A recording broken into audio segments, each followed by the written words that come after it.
7월 13일 월요일 경건의 시간을 시작하겠습니다. 기도하겠습니다. 매일의 삶 속에 은혜를 부어주시는 하나님, 새롭게 시작되는 일상의 아침을 주님의 말씀으로 시작할 수 있도록 인도하여 주심에 감사를 드립니다. 이 시간 오직 주님만을 바라보며 나아갑니다. 우리의 영혼을 온전히 받아 주옵소서. 저희 안에 주님이 부어주시는 은혜로 가득 채워주시고 주님의 뜻을 온전히 받아들이는 평안한 교제의 시간이 되게 하여 주옵소서. 예수님의 이름으로 기도드립니다. 아멘. 민수기 2장 1절부터 17절까지의 말씀을 보겠습니다. 같이 읽습니다. 주님께서 모세와 아론에게 말씀하셨다. 이스라엘 자손이 진을 칠 때에는 회막을 중심으로 하여 그 둘레에 진을 치되 각기 자기가 속한 부대기가 있는 곳에다 자기 가문의 깃발을 함께 세우고 진을 쳐야 한다. 동쪽 곧 해가 뜨는 쪽에 진을 칠 부대는 유다 진영의 깃발 아래에 소속된 부대들이다. 유다 자손의 지휘관은 암미나답의 아들 나손이다. 그가 이끌 부대의 군인 수는 74,600명이다. 유다 자손의 한쪽 옆에는 이사갈 지파가 진을 친다. 이사갈 자손의 지휘관은 수알의 아들 느다넬이다. 그가 이끌 부대의 군인 수는 54,400명이다. 유다 자손의 또 다른 한쪽 옆에는 스불론 지파가 진을 친다. 스불론 자손의 지휘관은 헬론의 아들 엘리압이다. 그가 이끌 부대의 군인 수는 57,400명이다. 유다 진영에 소속된 각 부대의 군인 수는 모두 더하여 186,400명이다. 행군할 때에는 유다 진영이 첫 번째로 출발한다. 남쪽에 진을 칠 부대는 르우벤 진영의 깃발 아래 소속된 부대들이다. 르우벤 자손의 지휘관은 스데울의 아들 엘리술이다. 그가 이끌 부대의 군인 수는 46,500명이다. 르우벤 자손의 한쪽 옆에는 시므온 지파가 진을 친다. 시므온 자손의 지휘관은 수리사떼의 아들 슬루미엘이다. 그가 이끌 부대의 군인 수는 59,300명이다. 르우벤 자손의 또 다른 한쪽 옆에는 갓 지파가 진을 친다. 갓 자손의 지휘관은 르우엘의 아들 엘리아삽이다. 그가 이끌 부대의 군인 수는 모두 더하여 45,650명이다. 르우벤 진영에 소속된 각 부대의 군인 수는 모두 더하여 151,450명이다. 행군할 때에는 르우벤 진영이 두 번째로 출발한다. 다음에는 회막이 레위 사람의 진영과 함께 출발하여 모든 군대의 가운데 서서 나아간다. 각 부대는 진을 칠 때와 같은 순서로 출발하되 각기 자기의 부대기를 앞세우고 제자리를 지켜야 한다. 아멘. 하나님은 광야에 진을 칠 때 회막을 중심으로 그 둘레에 대형을 갖추도록 명령하십니다. 이 거대한 진영의 배치는 피조세계의 질서를 고스란히 반영한 경이롭고도 아름다운 영적인 대형이었습니다. 훗날 모압 평지에서 이 광경을 내려다본 발람이 야곱의 장막들이 어찌 그리 아름다운지 감탄했던 이유도 바로 이러한 질서에서 압도되었기 때문입니다. 수백만에 달하는 엄청난 인파가 움직이는 상황 속에서 자칫 개인은 길을 잃거나 소외되기 십상이지만 하나님은 각 가문에 고유한 문장이 그려진 깃발을 세워 진을 치게 하십니다. 거대한 공동체를 세워가시는 과정 속에서 단 한 명의 백성조차 자신의 소속과 위치를 잃어버리지 않도록 세밀하게 배려하신 것입니다. 이처럼 하나님은 각자의 자리를 지정하시며 질서 있는 은혜를 베푸십니다. 하지만 정작 우리는 거룩한 공동체 안에서 허락된 영적인 위치를 너무나 쉽게 이탈하곤 합니다. 우리를 언약 백성으로 부르시고 교회라고 하는 공동체의 일원으로 질서 있게 편입시키신 하나님의 섭리보다 당장 눈앞의 유익과 편의를 삶의 우선순위에 두며 살아가곤 합니다. 결국 하나님이 정해주신 자리를 벗어나 우리 마음이 이끄는 대로 흩어지게 되면 어느새 영적인 질서가 상실해버린 우리의 신앙의 상태를 발견하게 됩니다.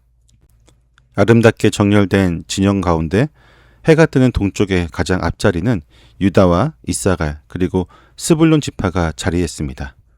야곱의 아내 레아에게서 태어난 넷째, 다섯째, 6째 아들들이 함께 굳건한 영적인 연대를 이루어 하나의 진영을 형성한 것입니다. 유다 진영에는 이스라엘이 광야를 행군할 때 가장 먼저 출발하여 전체의 방향을 이끄는 막중한 책임이 주어졌습니다. 훗날 유다 지파의 지휘관인 나손은 룻기를 거쳐 마태복음에 이르는 그리스도의 족보에 영광스럽게 그 이름을 올리게 됩니다. 하나님은 육신의 장자인 르우벤을 앞세우는 인간적인 관행에 얽매이지 않으시고 전적인 주권으로 유다 지파를 선택하여 구원의 역사의 선두에 세우셨던 것입니다. 하나님은 구속사의 거대한 흐름을 주관하시고 가장 적합한 자리에 일꾼을 세우시는 분이십니다. 하지만 우리는 구원의 역사를 이루어 가시는 하나님의 신실하신 섭리를 온전히 신뢰하지 못한 채 여전히 우리가 삶의 주도권을 쥐려고 애쓰곤 합니다. 언제나 남들보다 앞선 자리나 사람들에게 주목받는 빛나는 위치를 차지하고자 하는 세속적인 경쟁에 매달리는 것입니다. 우리 자신의 영광을 앞세워 달려가려는 헛된 욕망에 사로잡혀 하나님이 허락하신 현재의 자리에 만족하지 못하고 끊임없이 더 높은 고반을 탐내는 교만하고 어리석은 본성을 가지고 있는 것입니다. 유다의 진영을 이어 남쪽에는 레아의 첫째, 둘째 아들인 르우벤과 시므온 지파가 진을 칩니다. 본래라면 셋째 아들인 레위가 그 곁에 서야 했지만 레위 지파가 성막의 거룩한 직무를 위해 중앙으로 구별되면서 그 빈자리를 레아의 여종 실바가 낳은 갓 지파가 채우게 됩니다. 백성들이 행진할 때 회막과 레위 진영은 언제나 모든 군대의 정중앙에 위치했습니다. 이는 동서남북 어느 곳에 진을 친 백성이든지 동일한 거리에서 차별 없이 하나님의 은혜에 다가갈 수 있게 하기 위한 것이었습니다. 레위 지파가 백성들 가운데서 머무는 이 독특한 영적인 질서는 훗날 가나안 땅에 들어가서도 고스란히 이어져 그들은 소유한 영토 없이 백성의 모든 성읍에 흩어져 살아가는 헌신적인 제사장적 삶을 살아가게 됩니다. 거친 광야 같은 세상 가운데서 늘 우리와 동행하시는 공평한 은혜 앞에서도 우리의 마음은 너무나 쉽게 어긋나곤 합니다. 삶의 중요한 결정을 내리거나 치열한 걸음을 내딛게 될 때 정작 우리 삶의 가운데에 굳건히 세워두신 것은 하나님의 말씀이 아니라 우리의 치밀한 계획과 세속적인 계산일 때가 많습니다. 일상이 편안할 때에는 하나님을 삶의 가장자리로 밀어내어 잊고 지내다가 힘에 부치고 고난이 닥쳐오는 위기의 순간에만 다급하게 주님을 찾는 어리석은 백성이 되어서는 안 될 것입니다. 오늘 본문은 험난한 광야를 통과하는 이스라엘 백성이 철저히 회막을 중심으로 모이고 행진하는 영광스러운 영적인 대형의 형태를 보여주고 있습니다. 하나님은 각자의 깃발 아래 소속을 분명히 하여 아름다운 질서를 이루게 하셨고 하나님의 주권적인 선택으로 유다 지파를 이스라엘의 선두에 세우셨습니다. 나아가 모든 지파가 공평하게 은혜를 누릴 수 있도록 회막과 레위 지파를 진영의 가운데에 두심으로 광야의 여정을 친히 동행하셨습니다. 거룩한 임재야말로 이스라엘이 광야를 돌파할 수 있었던 유일한 구심점이 되었습니다.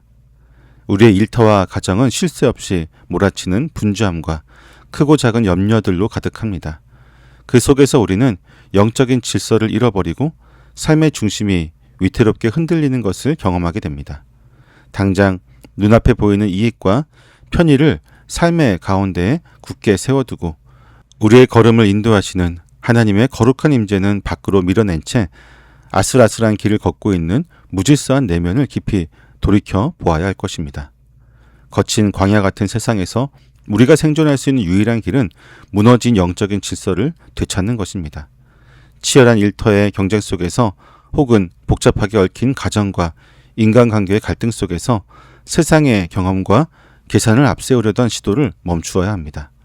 분주함과 욕망으로 어우러진 우리 삶의 한가운데로 다시 하나님의 말씀을 모셔드리고 그분의 공평한 은혜가 우리의 모든 선택과 방향을 다스릴 수 있도록 깊은 중심을 내어드리는 훈련이 필요합니다. 그리하여 흩어졌던 마음을 참된 예배로 묶어내어 하나님이 이끄시는 거룩한 질서 안으로 기꺼이 편입이 될 때 주님은 우리를 어지러운 세상을 뚫고 나아가는 영광스러운 군대로 빚어가실 것입니다. 우리에게 허락된 삶의 모든 자리에서 변함없이 동행하시는 주님의 임재에 온전히 그 시선을 고정한 채 묵묵히 그러나 힘차게 그 거룩한 행진에 동참하는 우리 모두가 될 수 있기를 소망합니다. 기도하겠습니다. 삶의 참된 중심이 되신 하나님, 광야 같은 세상 속에서 저희를 홀로 두지 않으시고 주님의 은혜 안에서 살아갈 수 있도록 친히 인도하여 주심에 감사를 드립니다. 하지만 저희는 주님이 허락하신 자리에 있기보다는 당장 눈앞의 이익과 편안함만을 쫓으려고 살아갔습니다. 남들보다 더 돋보이는 자리를 차지하고 싶은 마음에 쫓기듯 달리며 삶의 중요한 결정을 내릴 때면 늘 주님을 가장자리로 밀어냈습니다. 저희의 부족하고 연약한 믿음을 용서하여 주옵소서. 가정과 직장에서 마주하는 크고 작은 일들 속에서 저희의 뜻을 내려놓게 하여 주시고 주님이 이끄시는 방향으로 순종하게 하여 주옵소서. 주님이 정해주신 삶의 자리에서 벗어나지 않기를 원합니다. 그리하여 오늘도 주님과 함께 복음의 길을 걸어가는 믿음의 사람이 되게 하여 주옵소서. 예수님의 이름으로 기도드립니다. 아멘.